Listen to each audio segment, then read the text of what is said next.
Ils faisaient ainsi entendre leur plainte,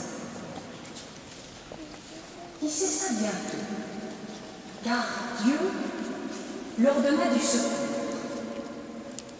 du fait d'un légat auprès du roi, qui se trouvait à Chartres en ce moment, qui se nommait Maître Meilleur, comme le livre le nomme, qui était cardinal à Rome, et qui a de ses yeux vu le feu et l'embrasement, qui était d'autant plus ému de donner son avis pour l'affaire, comme de rebâtir l'Église. Il convoque l'évêque et les chaïens. Il leur adresse des discours et maintes paroles.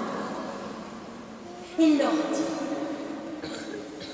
ô Seigneur, ce grand malheur est advenu par la vengeance de Dieu, à cause des péchés dont vous êtes souillés, est arrivée cette calamité fort après Dieu, puisque votre Église est brûlée, en jeunes et oraisons vous devez être.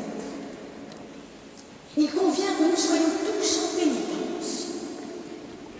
C'est une chose importante quand on veut commencer une œuvre humaine et la mener à son achèvement. Vous voyez bien la nécessité de rebâtir.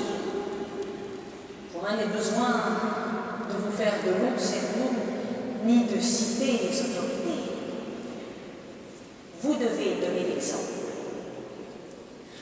Pour rebâtir une église magnifique, il convient de délier les bourses, de vider poches et goussets, pour louer les ouvriers et les maçons, qui connaissent bien le travail, travaillent bien à bon salaire.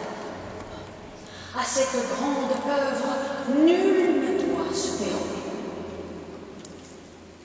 À cela, l'évêque et les chanoines consentirent sans délai et promirent de donner bien presque toute leur rente durant 3 ans et de ne garder que de quoi manger.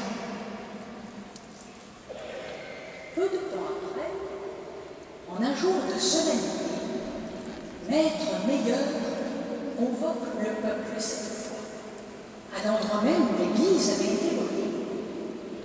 Il leur fait des discours, les convainc bien de donner de leur bien et de leur patrimoine pour faire une église telle que nul ne puisse en trouver nulle part sur la terre. Pendant l'assemblée du peuple, de la crypte est extraite la sainte chasse. L'évêque et le doyen, l'un devant, l'autre derrière, la porte haut au milieu du peuple assemblé. Oh, si c'est une grande joie, ce n'est pas chose de demander. Tous tombent à genoux. Ils ont retrouvé la relique qui les rendait allègres et joyeux.